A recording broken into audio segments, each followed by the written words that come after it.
Hi everyone, Thursday night, 9 o'clock, time for the Handicap Rugby Chat That Matters. We've got a big show ahead, plenty of rugby to talk about. Of course, we've got the deciding test between the Springboks and the Lions taking place in Cape Town. We've got Bledisloe game number 1 taking place at Eden Park in Auckland, New Zealand against Australia. We've got 3 Currie Cup fixtures, and then we've got the NPC. And I can, if you're looking at your screen now, you'll see we've got 3 guests on the show as well. It was a bit of a late shuffle. Alex at the bottom there had a bit of problems getting his 1-year-old to sleep. And about 20 minutes before the show said, Brent, can you get a replacement for me? And I'm like, gee whiz, I don't know if I can. But fortunately, Henrik messaged me at that moment and was kind enough to step up. The bottom line is we've got a nice full squad to go through. Let's start by introducing the guests. I'm going to start top of the screen. Henrik Swart. Henrik, I hope you've poured over hours of notes with the show. Given that I get all of 10 minutes notice. Now, Brent, you threw me under the bus a bit. So no prep for the show. I'm excited about the NPC starting this weekend. Normally a tournament that I do quite all right in. The Currie Cup has been terrible to me. Normally one I do well in, but this year's Currie Cup, I'm not sure what's wrong. Well, I actually think I know.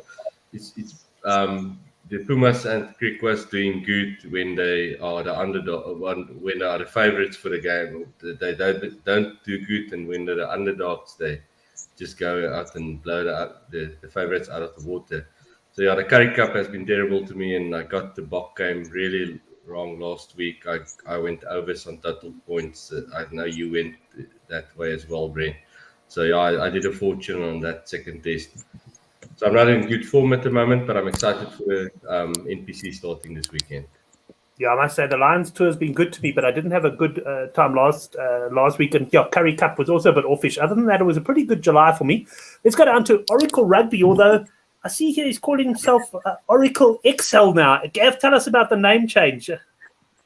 Well, it's not a name change. I actually, I'm very good at Excel, and I started a channel about 3 years ago, and I thought it's about time that I did something with it. And I was fiddling yesterday with it, and I see it's the last, when you click on the thing, if you've got more than one channel, it offers you to switch account, and I only noticed that when I jumped on now. So I do apologize. I wasn't trying to hijack your show. But yes, if you want to enjoy some Excel, go to my Excel channel. Excellent. Well, good skills to have there. And then, let's go across to Alex. Alex, you got the 1-year-old asleep. Yeah, I hope so, Brent. To be honest, I left him in quite close, so hopefully he's managed to get himself to sleep. But yeah, thank you for the cover, Heinrich, and glad to be on the show. Although it was a potentially a last-minute pull-up, but excellent. We'll understand if you have to run off the show at any point as well, and if you talk in hushed tones there as well, we'll also understand that. But let's get Alex. I'm going to start with you and get into the test, because we haven't spoken to you since the Lions series has begun. We've had 2 matches so far. Both of them have kind of followed the same pattern betting-wise. The British and Irish Lions have been the sort of narrow favourites, but by the time kickoff has come, the Boks have really started favourites, or it's been a choice game depending on where you're betting. This third test is a bit different, though, because the Springboks, of course, came back and won the second test. Certainly that second half, they were very convincing. And they're now 7-10 for the win, with the draw 22-1, and you get 14-10 the Lions, and that equates to a handicap of 3.5 points. First of all, what's the mood like over there, and then what are your thoughts on this one from a betting angle? Yeah, it's a really, everyone's very excited for the weekend. I think there's definitely a lot of nerves over here. I think that second half from the Boks was just very impressive. As much as the Lions didn't help themselves and played into the Boks' hands, that change where Lou Diog came on and the Boks just took over the line out and the set piece, and the Lions weren't able to get any penalties. It just changed the course of the game, and that momentum, I think, has really meant that's -3.5. I think the bookies think that that'll play out again in this third test, and it's to be honest, at the moment it's hard to look past that, and I do understand why the line is at that position. It's interesting to see some of the changes that the Lions have brought in. Ali Price coming back at 9, which worked fairly well in the first half of the first test. I was interested. I didn't know what was going to happen at 10. He stuck with Bigger, but brought in Agit. Yeah, it's. I must say, I didn't. I thought he was going to leave Bigger. I haven't been impressed with Bigger today personally, but I thought he might go. I mean, I know Farrell's not even in the squad. I thought he might go for Farrell, or even perhaps take a chance with Finn Russell. But I guess at the end of the day, Finn Russell is coming back from an injury. He is. I think it's an interesting call. I don't know whether, I mean, it's an interesting call because the way that with Russell on the bench, is that an indication that the Gats is worried he's going to have to chase the game late on? You don't want Russell closing out a game. That's why you've got Mornay staying on the bench for the Boks to close out a game and nail a 50-metre drop goal. That's not going to happen from Russell. Russell's the guy who will try and get you some points back late on. So, interesting call from the Lions. I'm actually not going to be too heavy on this. I have an outright bet on the Lions to win the series that was placed late on before the first test. I'm not feeling too confident about that now, but obviously that's still in play and it's got a chance. But I think it's going to be closer than the last test. But I think the Boks are going to edge it out in the final 20. And personally, as much as I'd love to see a Lions series win, I can't see past a narrow Boks win. But I'm not going to get too heavily involved on the match result handicap side of things. It's actually interesting you say that, Alex. I kind of feel the same way about this one. I was very bullish on the first two tests and in most of the games. And as I say, overall, it hasn't been a bad series for me. But I look at this match and I just say the betting looks about right to me. The Boks have to be favourites for this game. You do fancy perhaps the close game, and we're going to get to Oracle last because I can tell you in Super Brute, I think he got it almost spot on last week. There's no ways he's going for the Boks to win by 3 or 4 points, I can tell you. But let's go up to Henrik first and get his opinion on this one. Henrik, I've put the caps up there, but I've also put the total points line up, which is interesting. It's been 41.5 each and every game. And, of course, unders has arrived both times, as has under 3.5 tries, which is also the line. Yeah, Brent, first game I was on that under 3.5 tries and collected there. And last week, just my feeling with Ben O'Keefe being the ref, I thought that there would be points. But with the whole Rassi video, that probably killed it. So I should have altered my thinking, but I didn't. I went with the history. Ben O'Keefe normally a bit more points in his games, and I did my money. I did a lot of money on that game. This week, same line again. Stuff. It actually opened 38.5, and Brady Lewis, our group, he went for the 38.5 early in the week, and that's probably the right play. I'm just a bit concerned with Matthew Reinhold, the French ref. You never know what to expect from the French refs, and so I'm unsure at the points. I'm actually unsure about this game. I'm not sure where to go. I haven't got money down on this yet. I also have a bet on the Lions to win the series at even money, which I took a while ago, probably 3 months ago. I'm also concerned about that at the moment. At this stage, with the prices being as it is for the game, you can't really cover. So, the thing is, the Boks defense is so good. If you fancy the overs, you want some points from the Lions as well. But the Boks defense has been incredible. I saw a stat on Twitter from Russ Petty from 2019 per test what the Boks have conceded tries wise, and it's been very little, like 2 tries, 1 try, 0 try per quite test. A few zeros. Somebody commented and said it's like a binary code. They don't concede tries. Under Nienaber, that the defense has been so good. So I'm not sure where to go here, Brent. I haven't got money down here, and I'm not going to call a bet on this game. Yeah, it's funny. So far, all three of us have spoken on this game. None of us that bullish. Just seen Bo coming in there, just mentioning last week, of course, it was Thoughts on Sports and the conductor both said Boks over 18.5 points. And that bet did arrive. So if you did follow the show's best bet last week, you did well. If you followed my best bet in the newsletter, you didn't do as well. I think I was Western or Lions over 33.5 points or something, and they scored 33 on the nose. But let's go to Oracle. Oracle, you're not normally a man to sit on the fence, and all three of us have kind of fence sitting on this third test at the moment, perhaps a little bit punch drunk from the last match. What are your thoughts on this one? So the well-groomed, I'm going to say well-groomed man on my right-hand side here with a Lions series bet out there, and I suppose you've got the same, Brent. Going into this game, the box at -3.5.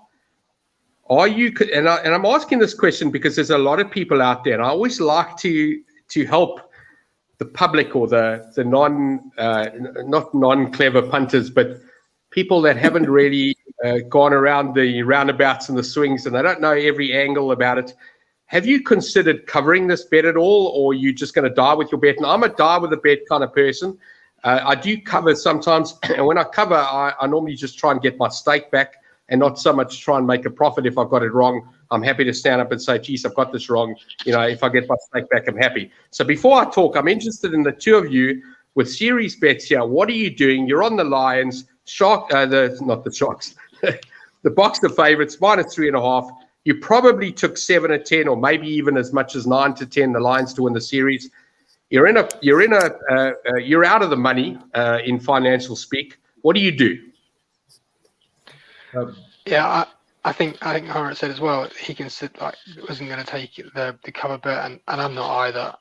There's still a chance that the Lions do pinch this. It really is an interesting one, and personally, seeing Northern Hemisphere ref in the last game is definitely an advantage more on the Lions side. But yeah, it really, for me, I'm not really too interested in covering. I'm taking it. It's a pretty big bet. It's not a huge bet, but I still think the Lions have got a chance. Even though I think the box are going to edge it. You never know with this sort of thing, and we've seen some very, very close calls for red cards, and I'm going to be on a red card this weekend, and if that happens, anything can happen. So I'm happy to leave my bet, let it run. I also don't worry too much about covering. It depends how big the bet is, doesn't it, really? But I'm not going to worry about covering. I'm going to sit back and enjoy the game and try and cheer the Lions home.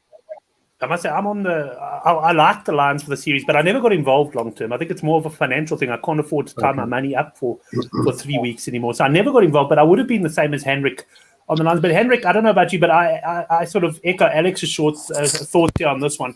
I wouldn't be looking to cover. There's every chance that the Lions could lead by 6 at half time, for example, and then you'll get your opportunity if you do want to. But for me, only time I cover bets really is if I'm in a real position of strength, to be honest. I very seldom close out.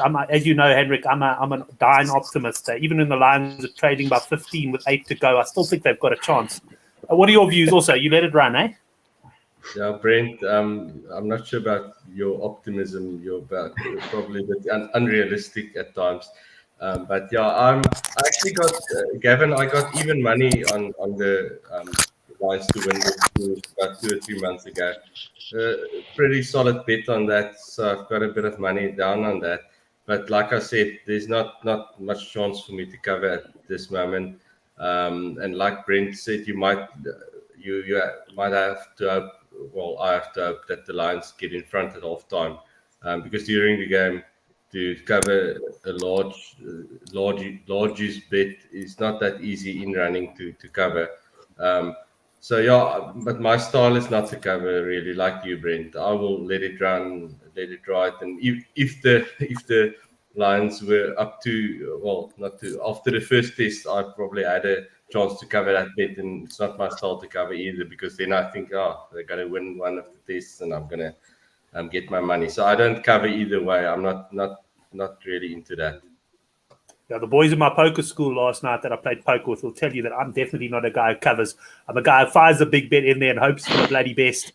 Now, Gav, you've deflected the conversation a little bit, and no problem with that, but you haven't told us what you fancy in the game. Are you having a punt on this one? Yeah, look, I had a small bet last week. I actually took 13 plus on that game at, I think it was 3.75 in the end. It was a small bet. It wasn't big.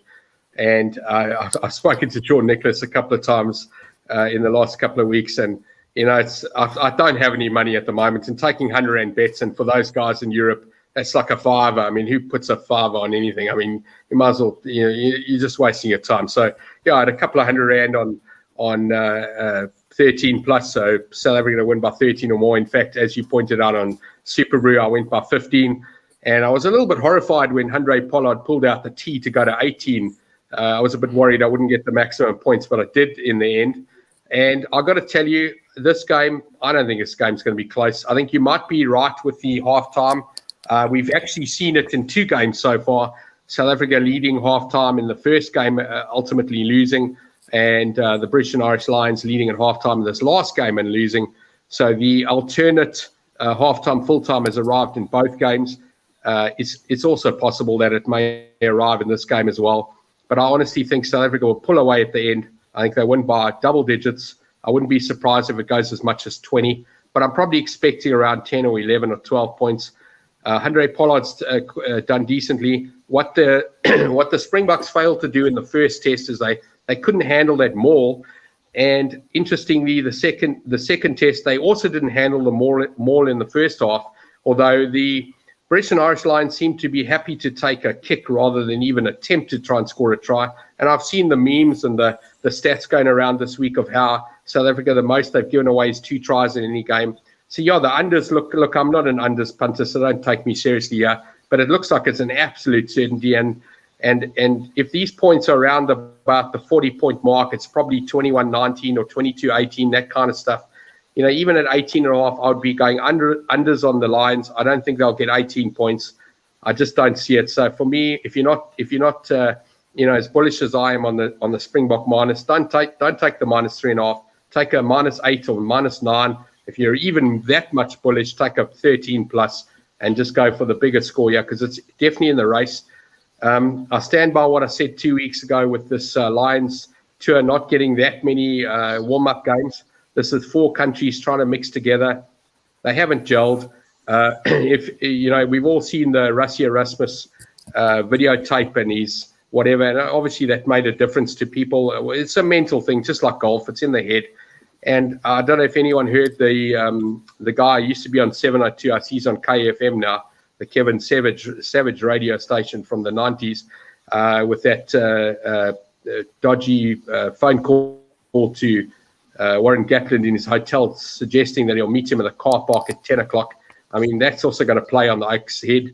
I don't know. We don't even know if he was talking to the real person. But, look, there's all sorts of stuff going on here. I just think South Africa are too good at the moment. Their defense is fantastic. And that Lions team haven't been able to get through it. And almost every time they get a penalty, they're opting for the kick. And, you're playing against a team that crossed the try line 3 times in the first game. Yes, they scored 2 tries last week. But, they're scoring tries. They're not stuffing around, just taking 3 points. And Handré Pollard and the team, or Sia Khaleesi, whoever's calling the penalties, is calling them at the right time. You're leading by a couple and you're taking some more penalties. It's very difficult to get out of a 9 or 10 or 12 or 15-point deficit. I think this is race over, honestly. I don't think that the British and Irish Lions have got a chance. I don't think they come close.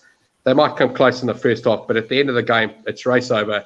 It's done. So if you are on a Lions 2-1 or a Lions series win, now's the time to take cover, or not so much take cover, but you're out of the money at the moment. Just take a small loss and run away and be happy. Don't think that you're going to get out of this because you're not getting out of it. The other option, of course, is just to write the bet off in your mind, and you can play this game normally. I mean, last week, for example, I wasn't on either of the teams. I was on over 41.5 points.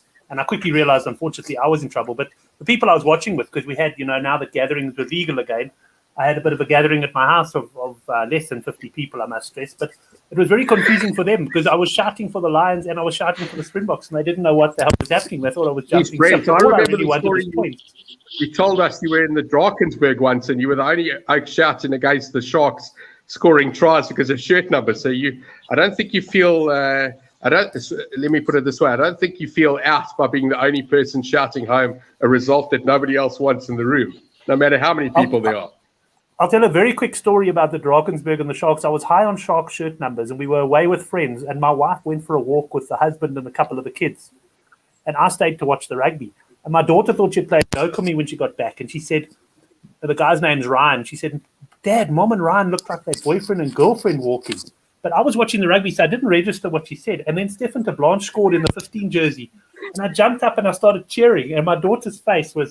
Anyway, that's just a memory. She thought I was delighted about the fact that my wife was leaving me. But anyway, it was years ago. Right. Gents, let's wrap this one up. I just want to say to Mark, yeah, the example I was giving to Henrik about being optimistic, it's just a general discussion the two of us have. normally in a game, if Henrik's gone overs, which is unlikely, and there's no points in the 5 minutes, he's written the bet off already. Whereas I'm like with 10 minutes to go, I'm still hopeful. But last week, I agree with you totally. There was no way the Lions were coming back in that one. Henrik, anything else from you on like a try scorer note? Anything else on the game before we move on? From me, Bray? Yeah, anything else from you on this one? No, like I said, no bet for me at this stage on this game. I've got no feel on it. So yeah, but just like you said now about writing the bet off. As soon as I place a bet, I write that money off. If it's out of my bankroll, I write the money off. So that bet I placed on the series, as soon when a winning bet comes in, the stake is a win for me as well. So that's just my style. As soon as I place the bet, I write the money off. Yeah, I'm very much the same. Like if I'm trying to figure out where I am for the weekend, any bets that are in play, as far as I'm concerned, I assume they've lost. So you and I do have something in common, Henrik, even though we have a very different pessimistic, optimistic viewpoint. Just welcome to Ryan Downing there watching on Facebook. Ryan is in the video business with his company Orange Orbit, I think it's called there, Ryan. Good to have you on the show. And he's referring there to that whackhead Simpson call.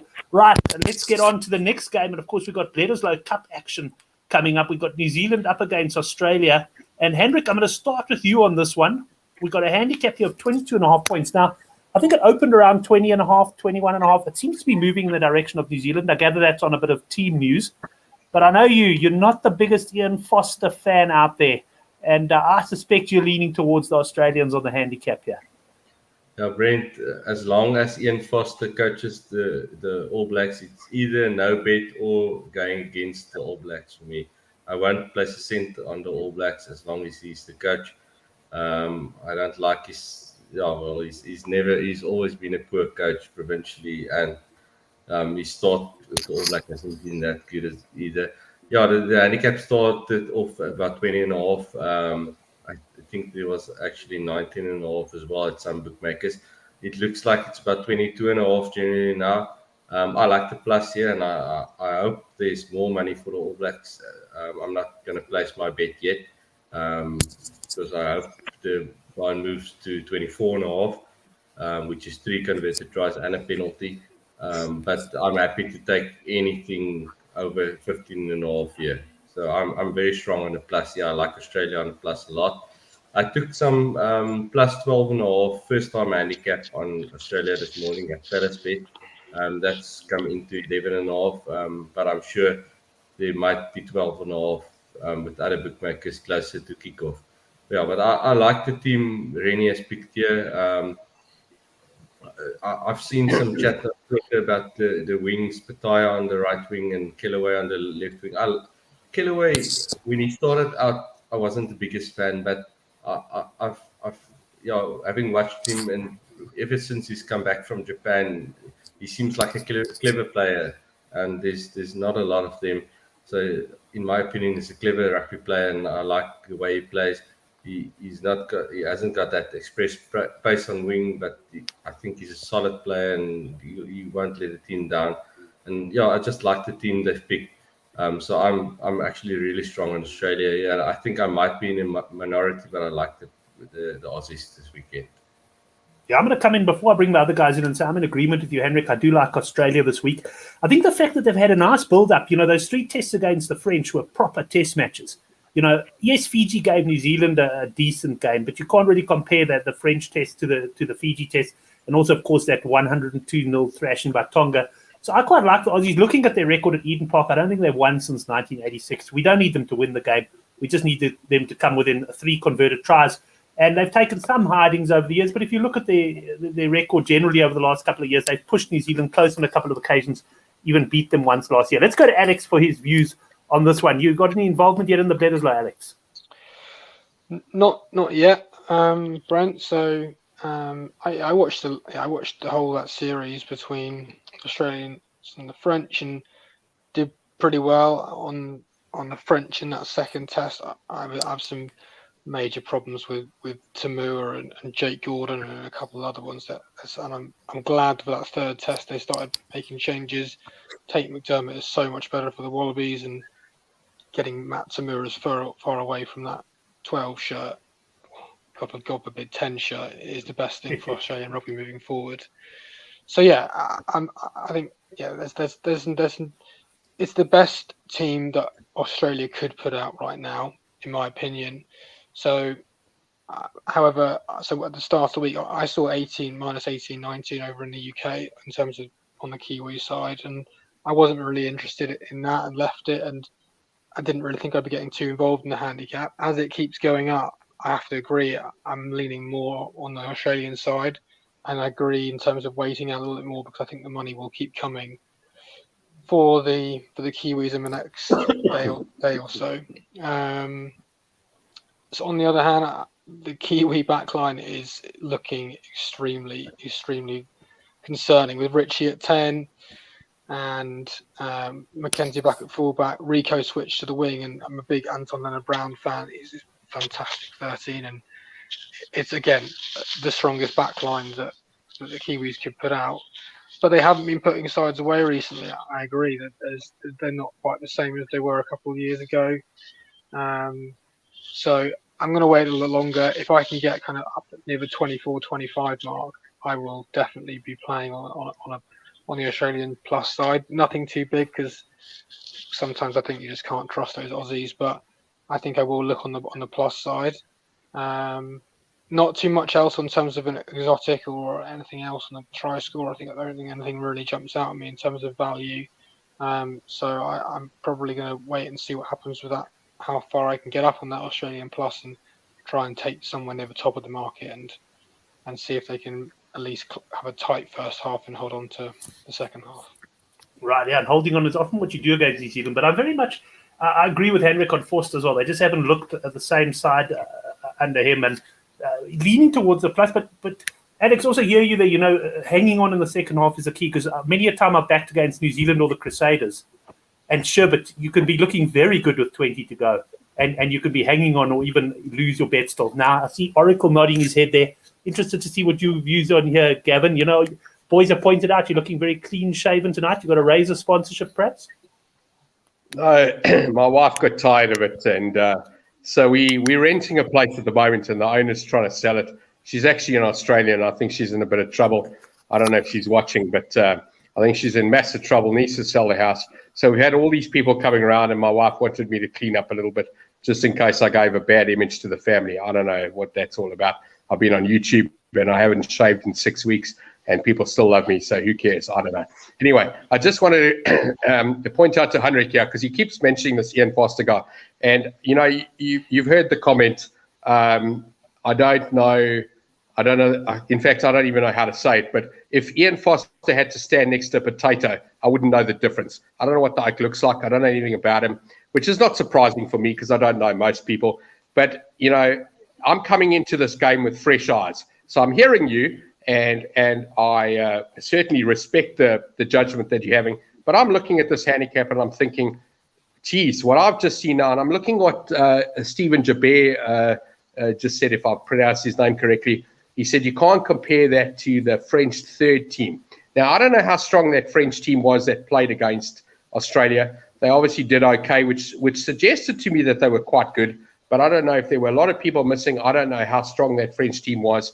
And if I'm going to be told that was the third French team, or possibly a third French team, then I'm going to tell you, I'm going to go with, excuse me, Mr. Kawenga, and tell you that New Zealand win this game by 30 plus. I think that this handicap in New Zealand, when Australia are at their best, is still a 12 or 14 or even 16-point handicap. Yeah, you got one more shot. These New Zealanders proved enough to me that that they could score tries. Their backlines was performing fantastically. And listen, I was on the losing end of that Fiji, the first game against Fiji, when the handicap ended up being 40 off, the result being 40 or 49 or 48 or whatever the handicap was. So they were try short. But let's not forget that Fiji scored a record number of points against New Zealand that day. So, well done to them. They deserved it. They got the plus. New Zealand certainly didn't battle to score 47 points, and they certainly didn't battle to score over that in the second match. I just think that this New Zealand team will smash this Australian team. I think Australian rugby is rubbish at the moment. I know they got up in that last Test match because they all bounded together and they played that third French team, as Stephen suggested. I'm just not convinced. I'm going to go the opposite to Henrik here and say this is either a New Zealand minus or no bet. I can't be backing the plus of Australia in this match. I don't think it's right. I'm just looking at Shane's comment here. He's suggesting that we called it a bit of a left field question, obviously a bit of a baseball comment. Who do we like for the Rugby World Cup? Gee, Shane, I heard them earlier talking about not getting involved in long-term bets. I remember myself and, Neil Fanaroff talking about long-term bets. For me, a long-term bet's a 4-day golf match or a 5-day cricket match or an absolute tournament. When the tournament starts, I might get involved. When I backed South Africa to win the World Cup 2 years ago, I honestly took those bets literally with a few days to go. I'm not a long-term punter. Honestly, a golf tournament's long for me and a 5-day cricket match is long for me. But let's talk about the Rugby Championship. And I know this is also a bit of a long-term bet, but I also spoke to Sean Nicholas this week and we discussed South Africa. And, I know it's 2009 and all of that stuff, and I'm not going to harp on history here, but surely South Africa have had the best preparation going into this Rugby Championship than the other 3 teams. I've seen Argentina are playing their home games against New Zealand in Australia. We don't even know if New Zealand are even going to go to Australia because of this bubble. Who knows what's going to happen here? But I honestly think South Africa, after the series with the British and Irish Lions, are walking into this Rugby Championship, not odds on favourites, but certainly favourites on paper by their preparation. And going back to this 2-try defence, the last time we played New Zealand, yes, they beat us. England had to beat them as well, but we beat them over there the last time we played over there. I don't know, I just think South Africa, I don't know what price they are, but I'd be looking to back South Africa to win this Rugby Championship. And in this game, New Zealand minus all the way. Sorry, Henrik. Well, we'll bring Henrik in there. I've been trying to search for betting. I couldn't even find betting on the Rugby Championship. Henrik, my first question to you is, how the hell does the Oracle turn a question about the Rugby World Cup into a full-on debate about the Rugby Championship on a show where we're discussing the Bledisloe Cup? Well, Brent, it's only Gavin that can go that angle. But I'm 100% in agreement with Gavin on the Rugby Championship. There's no betting out yet.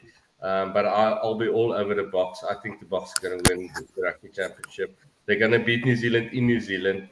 I saw that both Argentina games against the Boks are in Port Elizabeth. So I guess that's the away game for Argentina. Well, the away game for the Boks, the home game for Argentina in Port Elizabeth as well. So they're playing.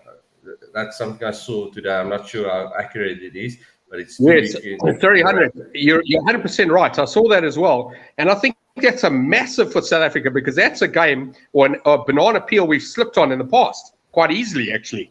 Yeah. So I like South Africa. I'm not sure what price they will be, but they'll obviously be second favourites after New Zealand, but they should be close to 2-1 probably. But I like the Boks to win the Rugby Championship with Gavin there. Well, just quickly on that, LB the Safa says he'll be at both Bok v New Zealand games. And if you're going to be at the games, there's one thing you've got to do for us, and that's a reliable weather forecast. We'd even like a picture of you digging your finger into the rugby turf so we can see what the conditions underfoot are. That's crucial for us points punters, I can tell you. Anyway, boys, I'm seen just making a point that they are indeed playing in his hometown. And we can get on to the Currie Cup, though, now, because we've taken amazingly 34 minutes to get through 2 games, but it's been a great chat. I know we'll go through the Currie Cup and that a little bit quicker. Won't be as much detail, but let's start with Gavin for the first game. Gav, Currie Cup here. We've got the Griquas, who've been the big giant killers. I think they've won 3 away matches in a row now. They're minus 5.5 points against your beloved Sigma Lions and total points at 55.5. What's happening here? I'll tell you thoughts on sports bets after you've given us your verdict. Yeah, look, I heard what Henrik said earlier, and he's 100% right, eh? When this team has started as outsiders, they have absolutely shattered. When you make them favourites, they're going, are we favourites? And I can almost picture them in the change room going, geez, that's crazy. Maybe we have to play like favourites, and then they get smashed. And last week I missed it, eh? I didn't have a bet on that game against the Sharks, And I know I saw the comments going on all the WhatsApp groups. So the weather was fantastic last week. Beautiful day. And they got murdered. I mean, when I say murdered, I mean, what was the difference between the plus and the actual final result was over 30. It was a ridiculous number. It was crazy. Now the Lions are going down to Kimberley. Yes, I'm so tempted to take minus Griquas, but geez, I'm scared at the same time. It's just one of those tournaments. Yeah, for me, it's minus Griquas or no bet. I don't know. I'm not ready to put anything down at this point, but I got to tell you, I'm not back in the Lions. I'm either back in the minus Griquas here, or I'm not having a bet. Well, just to bring in before I bring in the other boys, Lwando going, he's definitely taking the overs here. And I think I saw. Let me just bring up the line. Now, what did I say? It was 55.5. I saw on player bets just before the show. And Henrik, I'll go to you there. That seems like quite a generous line for what I'm imagining is a Friday evening or afternoon kickoff. Brent, where did you see that points line? Player bets just before the show. They were the only ones I could find the points on. No, they normally get the same feed than a few other books, but like BetX and Betway and that I think on the same feed. That should be 7 points higher, 62, 63 and a half, maybe even 65 and a half. Afternoon game in Kimberley, especially with the Lions involved. The Lions are very positive. Yes. So yeah, no, I'm with you there. And the Griquas, they scored quite a few points in all their games this year. They kicked the 3-pointers, which is good for overs betting. You don't want them kicking for the corner. You want those 3-pointers to keep the scoreboard going. Yeah, I agree with you 100% on the points there. I think that's way too low. Griffin Colby is the ref. I haven't got a solid view on him. I haven't seen him enough, but I remember on our WhatsApp group, somebody, I think it was Jordan or Andy, one of the Son of a Punt guys that said he's a overs ref, kind of just the style during one of the games. He commented something like that. I think I might be wrong, but I remember something like that. So yeah, that's my view on the points. I think that's too low. On the handicap, yeah, stuff backing the kind of minnows, the Pumas and the Griquas on the minuses, but you can't go on a plus here with the way Griquas has looked last week. They were superb in Durban, so you probably have to go Griquas here. But I think the best angle here is to go for the points, total points overs, because that line is too low. Well, I know when Henrik goes overs, there are lots of boys who follow because Henrik's generally an unders punter. Like the Crow Tips who's there, he likes his overs. And he's been in cracking form on Twitter, so give him a follow on Twitter. He's been going for a double. I think he's hit something like all 8 of his doubles or trebles in July. He takes the short prices and he combines them in a bet and has been going great guns there. So look forward to having him on the show again soon as well. Let's get Alex's opinion on this one before we move on to the next game. Yeah, I've been burnt by the Griquas and the Pumas recently. Exactly the same in terms of I've been backing them as favourites and the underdogs, and then when they're an underdog, they win. So on that basis, and I think the Lions are going to want to bounce back. I've taken a small punt on the plus here. I think I might have got 6.5, but it's not a big play. It's a small play, but it's purely on the basis from I don't trust the Griquas and the same with the Pumas when they're on the favourites. So this has been an underdogs competition so far. If you'd have backed every game on the underdogs, you'd be doing very well. So I've taken a small punt on the plus. I saw Simulane's back at 13, which I like. I know he's been tried at 15 for a bit, but I think he's better at 13. So yeah, small play here for me. I think that I agree with that points line. I might have a look at that. I hadn't seen the points line yet, so that does seem a little low. So I might look at that, but nothing kind of huge apart from a small play on the plus for me. Okay, until his thoughts on sports, does like the plus. He posted it on the Good for the Game forum. He took the plus 5.5 lines. He also just says he can't have the Griquas as favourites. But for me as well, the points 55.5. In fact, if I wasn't talking now, I'd probably be back in the 55.5 points. I wouldn't be surprised. Last week during the show, we managed to move the line of the box points from I think 9 to 10 at over 18.5. By the end of the show, it was into 8 to 10. And by an hour after the show, it was up to 19.5. But let's go to Hendrik then on this one. Hendrik, sorry, Alex, I'd actually stay with you here on this one. Give you a first crack at the Sharks against the Bulls. Bulls, of course, tournament favourites at even money. We've got a points line at 52.5 and the Sharks plus 6.5 points. I haven't really got a play on this one, to be honest, Brent. The Sharks. I watched that game last week, and oh my God, how many chances they butcher! It was painful to watch at times. I don't know whether it was a good Griquas defence or a terrible Sharks attack, maybe a bit of both. But it was painful. It was I couldn't watch it. 5 yellow cards. They were playing at the time. They were playing against 13, and they still couldn't score. It was painful. The Bulls have been looking good. I went with them last week and did okay. So, yeah, I mean, I'm not really too involved in I don't know too much in terms of the team, so I don't feel confident about putting big money down. And I think I'll probably leave this game, to be honest. There's other stuff that interests me more at the weekend. So this is a no-bet for me. No problem. We'll get your opinion. We know you've got NPC coming up as well. We'll skim through those games. Gavin, Sharks plus 6.5 against the Bulls. Helgart saying on the live chat, Bulls minus probably the easiest decision of the weekend.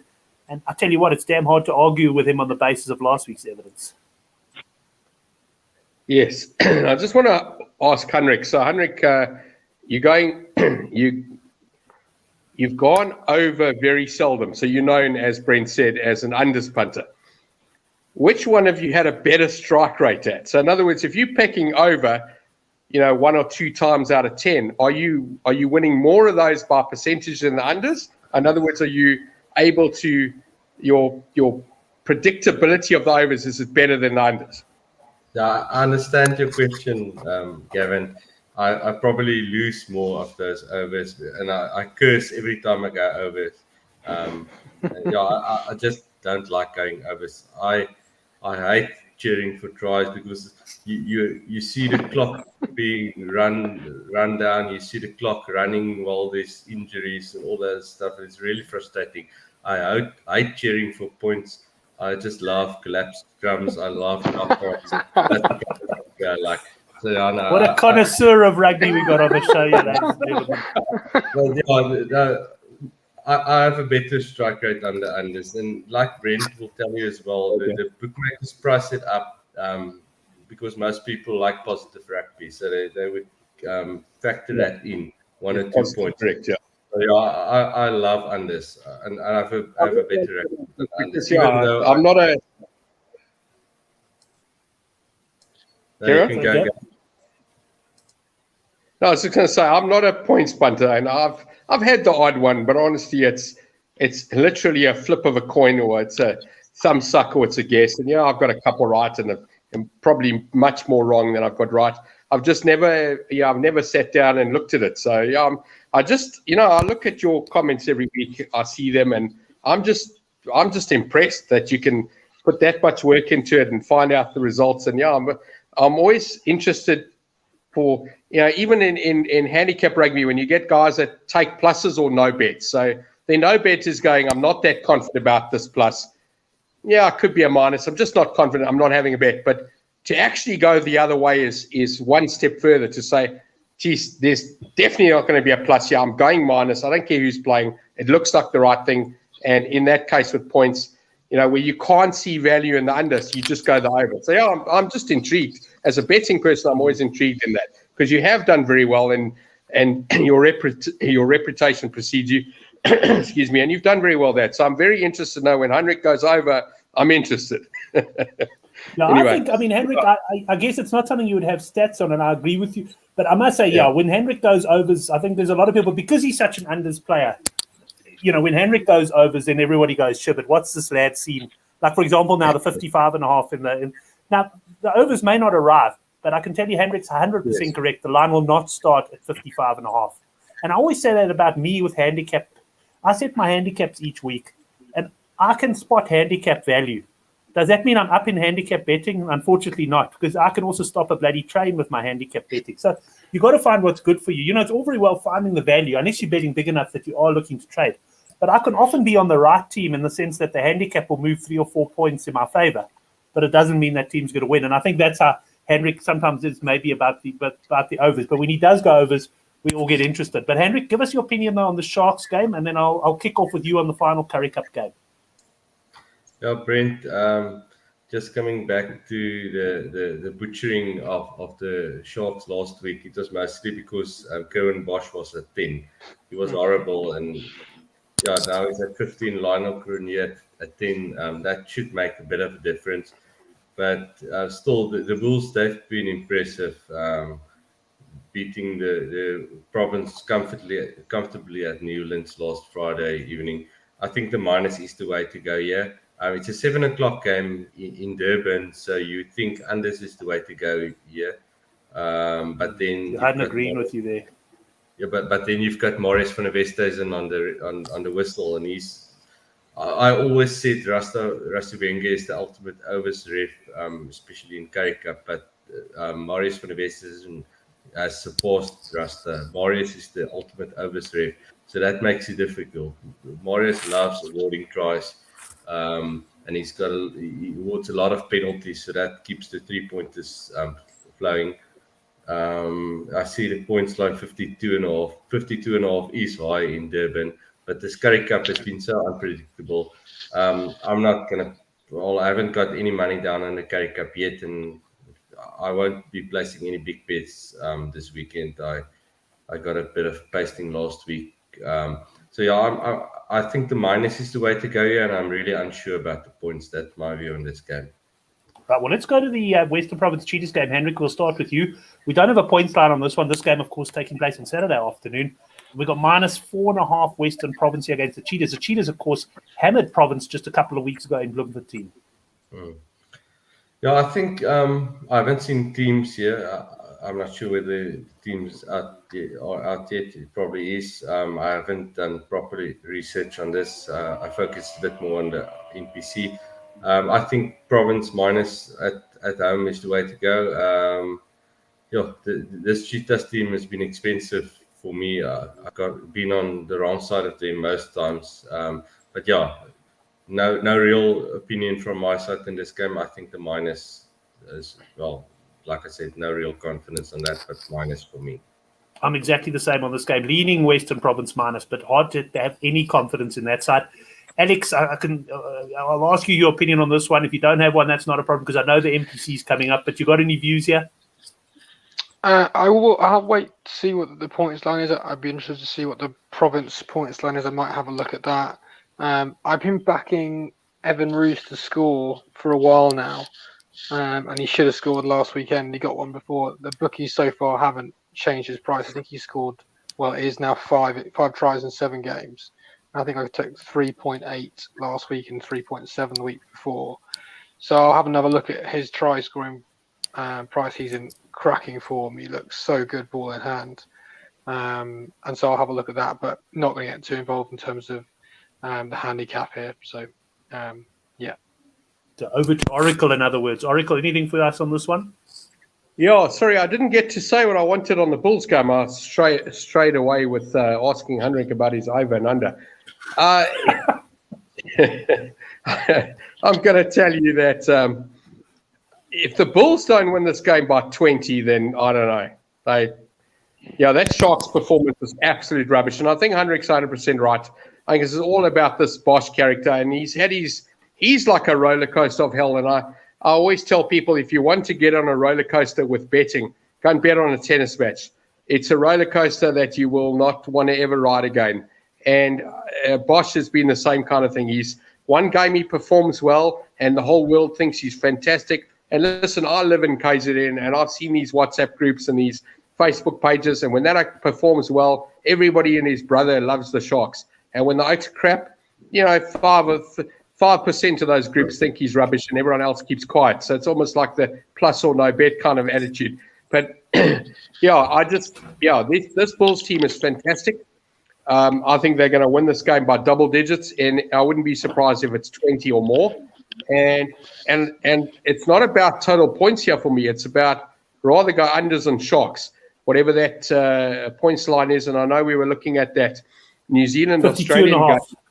Yeah, no, but also let's look at that Australia-New Zealand game for a second, because that was also 52.5 or round about that number, which suggested that New Zealand would win by 28 to sort of 16 or 26-14, that kind of a number. I don't know what it was. That adds up to 14, Mr. Oracle. Yeah, sorry, 36-14. That's what I was saying. Sorry, 36-14 of 22 points. I'd rather go under 14, and in the Sharks case, I'd rather go under on the Sharks. The Bulls can score a lot of points, but may not get to the total.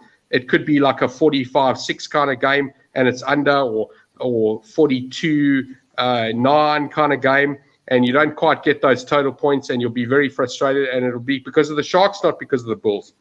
Looking at this Western Province game, and I tell you what, as much as it pains Hendrik to go over on points, it pains me to go Western Province. It really does. If you look at all my bets in the history of bets, and if you had to do a pivot table on them and do stats on them, punting Western Province would be on the bottom punting end. Your Excel site here, Gav. Pivot table. Yeah, no, exactly. Correct. Yeah. Punting Western Province here would be the bottom end of any. I think Excel goes to 1,048,000 lines. It'd be very close to 1,048,000. I just don't like punting Western Province. And I'm going to tell you, I haven't had a bet on this game. I'm unlikely to have a bet on this game. But if I'm going to have a bet on this game, I'm going Western Province minus. I'm not touching the Cheetahs. And it sounds a bit contradictory to what I said 2 weeks ago. Ruan Penoy and that, I can't even remember his name, that little dancer guy, Lomikis, yeah.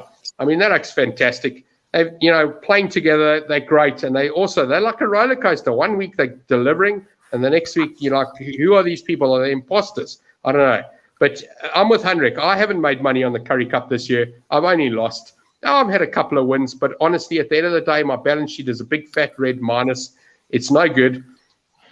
So, this is like 1 unit stuff and less. Don't go over the 1 unit line here. But if I'm going to have a bet, it'll be Western Province minus. Right, Province minus. Now, Gav, I'm sure you'll want to hang in here because we'll get on to the best bets, but we're just going to move on to NPC because I know the boys have been following that. I'm just going to bring up player bets here because I haven't made banners for these and run through, and we'll go through these games, guys, and you can highlight what you like. And Hendrik, let's start with you here. This is obviously Friday morning, Manawatu against Counties Manakua. And here we got a line of 4.5 points, the home team plus 4.5 and 51.5 points total points. Now, Brent, I like the minus here for the away team for the Steelers, Counties Manukau. I think this is one of the stronger bets on the first round of the NPC. I see they recruited Sekopi Kepu, the Aussie. He's the tight end. I think Manawatu might be struggling this year. So, minus here for me. I see there's a points line out as well, 51.5. Undecided on that. I'll probably only look at it in the morning. Probably look at the weather, look at the ref. Unsure on the points, but I like the minus here. Right. Medium to strong bet on the minus. Alex, for you on this game? Same call. I took -2 when the line first came out, so it's moved a little bit in County's favour. They've got Hoskins Tutu on the bench. He's been released from the All Blacks, so that's a nice little coming off the bench. He's a cracking player at this level. Should clean up. Roygaard and Ledger, I like at 9-10. And I'm not a Brett Cameron fan for Manawatu playing 10 for them. Again, Kepu is a brilliant player at this level as well. So I also agree. I'm really keen on the Counties minus. And especially I got it at -2 earlier this week. I still think it might at 5. It's worth a punt as well, and I'm still worth a play. Right, we'll stay with you for the next game. Wellington against Northland. This is an early kickoff on Saturday morning, South African time. I'm not sure if it'll be one of the 3 televised games on SuperSport this weekend that I've heard about. But here we got Wellington, Alex, at -17.5 against Northland. One other thing I remember for the last game that I will have one other bet on that is that there is the Manawatu 8, Braden, and apologies for my pronunciation, but I think his name is Iose. He is a cracking young player. He got a couple of caps off the bench for the Canes this year. and he is explosive, and he's a quick number 8. He's probably the closest comparison I can see to Sam Simmons right now in terms of an explosive 8. So I've taken him to score at any time at 5.0. So just one other one at the end of the game. Wellington have a really good side out for this game. It's basically just a Hurricanes back line, and there's also Griquas playing 7, so he's obviously a Hurricanes player as well. So it's a Super Rugby back line and a sprinkling of Super Rugby talent in the forwards as well. TJ Perenara is playing 9, released from the All Blacks, so that's a huge plus on the Wellington, and that's influenced that quite big cap. I think it's at minus 18, is it, Brent? Yeah, 17.5 is player bets here, yeah. So I think that probably is about right for me in terms of a cap. I'm not going to get involved with a cap there. I saw Scott Gregory and Runner Ranger are playing 12 and 13, which is super solid for Northland.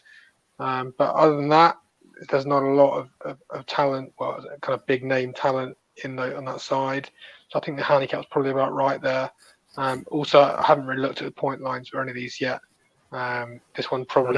I don't think we'll have much on the Saturday games yet. Yeah. But moving on handicap wise, I'll stick with you. Taranaki against Hawke's Bay. Gav, you want to say something quickly before I go? Yes. Oh, sorry. Sorry, I was watching the wrong screen. Gav's got his hand up. Yeah. Sorry, I just want to ask you a very quick question. So these prices are the 0 points. Do you feel like we do when we see these European handicaps with the dividend or the stake included? This must look very frustrating to you as a European person, seeing 0.65 against 1.26 or 1.19 against 0.69. Does that confuse you, or do you confuses the hell out of me? I don't know what's going on? It confuses the hell out of me. I have no idea what's going on the screen right now. I must admit, I'm a fractions. I don't know how the setting works. Yeah, I'm a fractions person. I like the 5 to 6 and the 10 to 11s and the 9 to 10s. Yeah. So, but I must say, when the European, and I know Chris Rowe also, when he talks about it, he'll say he's worked out a double at 2.02 to 1. Now, in my mind, I'm thinking 2 to 1. I'm thinking the fractional. Yeah. I'm thinking if it was written here, it would be 1.02 to 1. So it does take some getting used to on that. And I suppose, and then there's the American way, which I've never figured out. So I don't know if any of you guys have looked at that. Well, I think everything's based on 100 or something like that. Yes, that's actually a very clever system, Brent. It's very clever. So they'll say minus 500, which means you have to put 500 on to win 100, and when it's plus, it's the other way around. So if it's plus 500, you have to put 100 down to win 500. So they've actually looked at the public and they said, these are some mugs. Let's make this simple. This is how it is. And I honestly, as much as I'm not a big American fan, and my parents live over there, but I'm not a big American fan. But their odds system is actually very clever. And it doesn't take too much to work it out. And us that are good with numbers in South Africa, look, there are 3 or 4 different ways. I mean, the Singapore, you see these oaks with their horse racing. They go, their favorites, even money, it's at 6 because they have to put $6 down to win $6. And it's very frustrating. So the horse is priced up at 42. It's 7 to 1. It's ridiculous. You think you're getting 42 to 1 or 41 to 1 in European odds. So there's actually 4 or 5 different odd systems going out there. But honestly, I was worried about Alex that you were sticking on this South African betting. It's only South Africa, Hong Kong, and Zimbabwe that price up like this. The rest of the world have got different ways. So, right. Well, let's go back to Alex then on the next game. Alex, Taranaki against Hawke's Bay. Yeah, we got a tight game priced up by the bookmakers. We got the home team Taranaki slight underdogs at plus 1.5. Yeah, I'm waiting to pull the trigger on this one, and it will probably be on the Hawke's Bay side on the minus. Taranaki team's come out, but the Hawke's Bay team hasn't. And there's not a lot that's kind of grabbed my attention on the Taranaki side.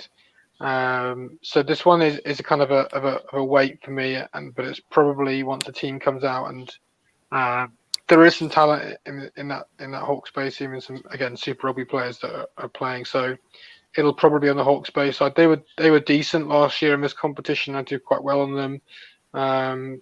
Ash Dixon's in their squad, so he always loves to try, which is nice. So yeah, I'm waiting for the team, but it'll most likely I'm waiting to pull the trigger on the Hawke's Bay minus. Right. Well, let's go back to the Wellington game because I didn't get Hendrik's opinion on that one. So give us your opinion on, let's say, 3 games. Hendrik, the Wellington, you can move then onto Taranaki and onto Otago. Brent, the Wellington game actually opened, the handicap opened at 13.5. And like you said, 17.5 now. I think it might be 18.5 in places. I still like the minus at 17.5. Like Alex said, Northland have solid centres in Rene Ranger and can't remember his name. Gregory. Gregory, thank you. He's very solid, big guy. But yeah, I think there's enough talent in the Wellington team at home to beat the minus, and I think the Northland they might struggle a bit as well. So yeah, minus for me here. I quite like it. Taranaki Hawke's Bay. I'm going against Alex on this one. I'm going for Taranaki to win the game. I haven't seen either of the teams. He said Taranaki team is out. I haven't seen it, but I look at the squads and I like the forwards of Taranaki Bulls. I think they've got a solid pack, and I think at home they can upset Hawke's Bay here. Not very strong for me this one, but I'm picking them for the win. And then Otago Southland. I haven't seen a lot of chat on this one, and I think I might be going against the grain here as well, but I like Southland on the plus, and this is actually my strongest bet on the NPC. I like Southland a lot on the plus here. Auckland, Otago, they've picked a really good for all. They've got a good team and they've got a great squad. Guys like Nareki starting and Kuroi on the bench, so that looks good in the backs. But yeah, Southland, they were really good last year, and they've got Maury Banks. I'm a big fan of his. He's starting at 10 for them. Their regular captain Tony Lamborn on the bench. I like Southland a lot here on the plus 16, I think. Plus 16, right? Alex, we'll go to you for this game. Otago Southland, anything for you there? I'm on the fence on this one, and I might wait until tomorrow to make a call on it. Yeah, as Henrik said, there's some talent out and on that target side, especially out in the back with Nareki and Josh Ioane and Kane Hamilton. Southland, and I've got Solomon Alimale, who I like a lot at fullback, but I think the handicap probably for me is about right for this one.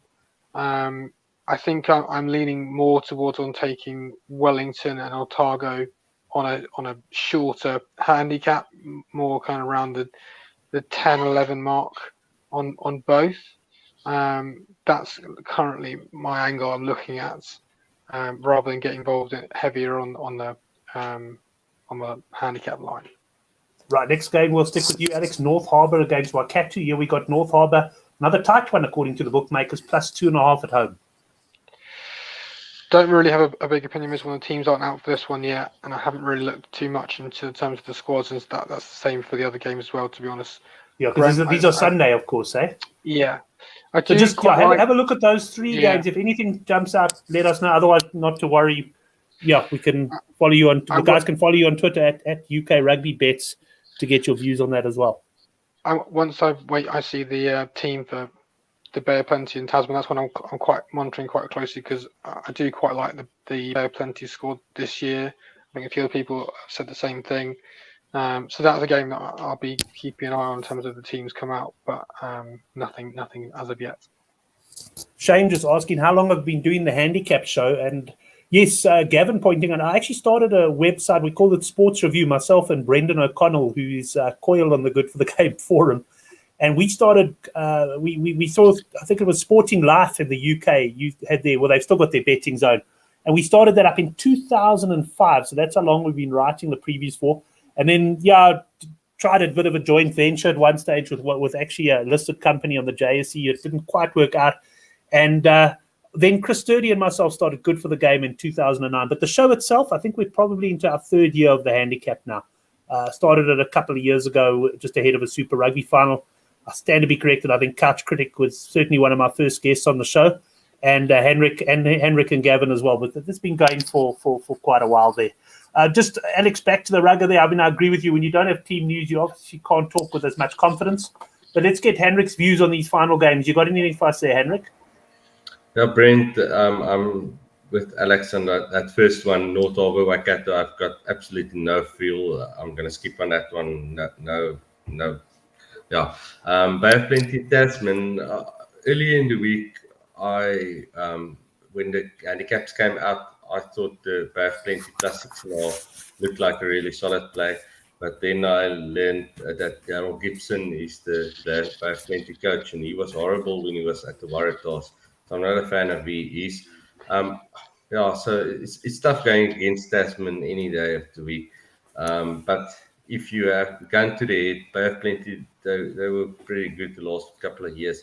At home, I'll probably still go for the plus, but not as strong as I thought early in the week. And then of these three games, my strongest fancy is Auckland on a -3.5 at home. I think even with Braden Innor being to Canterbury, I think Auckland at home, they will beat the minus here. So yeah, of those three, Auckland my best. Right. Well, let's go to the best bets now. It's been a marathon show. It's been an absolute, I've really enjoyed it. I'm getting quite excited about some of these bets. But a man who's been quiet for quite a long time, quite a lot longer than he's normally quiet. So I'm going to go straight to him and get his best bets first. It's Gavin Cohen, the Oracle. Gav, what are you going there with your best bets? Yeah, I just have to apologise, especially to Alex and Heinrich. I talk too much, and listen. If you interrupt, if you feel like I'm interrupting you, just tell me to get lost. Seriously, I don't take it personally. I'll get lost.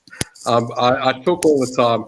I know I get moaned at by women and men, all different ages, all of the time. I know I talk a lot.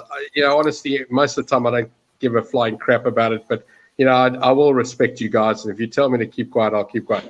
Right, best bet of the weekend. Okay, that's enough from you, Gav. Let's move on to Henry. I'm only kidding.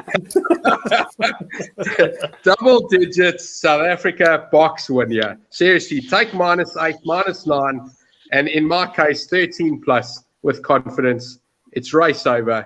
Put the result in, pay the punters. The Lions are going home with their tails inside their legs, and it'll be a double-digit win here. It won't be close. It might be at halftime, but the final result, the 119th minute, if you're counting in real time, which is a curfew spoiler because I've got some people coming around on Saturday.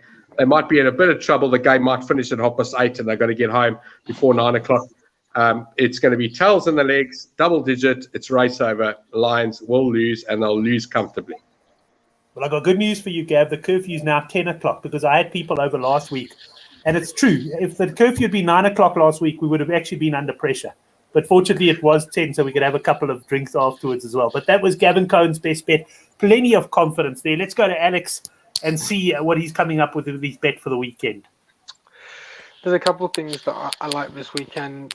Not a huge amount, but the few things that I do like are a red card in the Lions game at 5, so 4-1 for you guys.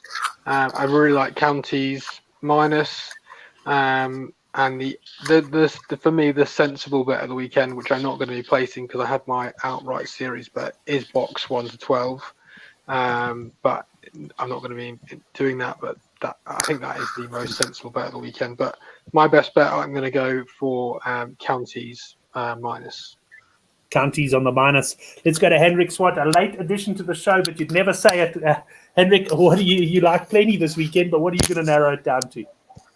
Brent, just before I get to my best bet, with that, after listening to Gavin now on his best bet, I've just opened the coffin on my Lions to win the series bet.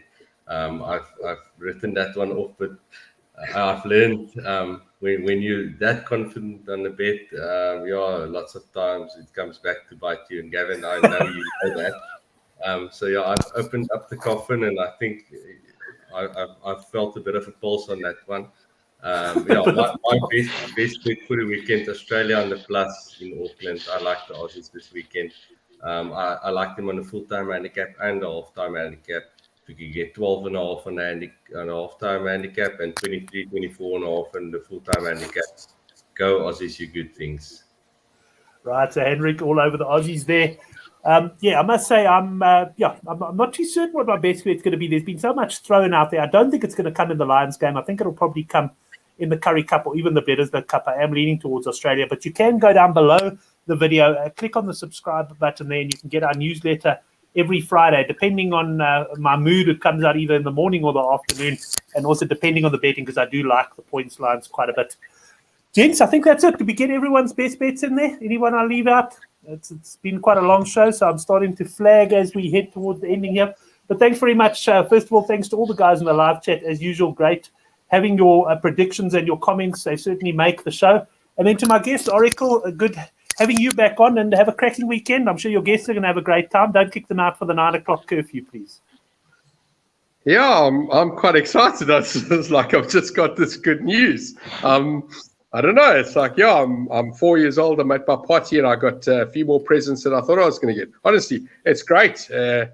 Yeah, just it allows people that live an hour away to come and visit now, not just the half an hour away people. So yeah, it's interesting because the game's a 6 o'clock game. If it was a 5 o'clock game and a 9 o'clock curfew, you wouldn't have a problem. It finishes at 7. People have got 2 hours to get home. 6 o'clock to 8 o'clock, 9 o'clock curfew. It's not great. So yeah, this is fantastic news. I'm brimming. I'm happy. No doubt about it, everyone. The man's a mathematical genius. You heard him there, working out all those hours absolutely flawlessly. And yeah, Alex, thanks a lot, man. Please, you managed to get your 1-year-old there. So you were on for the whole show. It was great to have your contribution, mate. Thanks. Yeah, cheers for having me on. Very excited for this weekend, and hopefully the Lions can upset the Boks and do a snatch and grab job and bring it home. Cool. And just a reminder of your Twitter address. It's at UK Rugby Bets, eh? Yeah, that's the one. Excellent. The boys can follow you there. And then Henrik, as I said before, thanks very much for stepping in. I know you know your rugby, and if there's one of the guys I can call on at the last minute on the show, which you're not even meant to be on, and you can step in fully prepared, it's you. So thanks very much for that, Henrik, and we'll chat soon. Thanks, Brent. Yeah, no, it's a pleasure. I like prepping a bit for the show. I didn't do any prep here. So hopefully I didn't leave the guys to the slaughter. No, excellent. It was top stuff. And as I say, thanks, everyone. We'll look forward to seeing you next Thursday night for the Handicap Rugby Chat That Matters.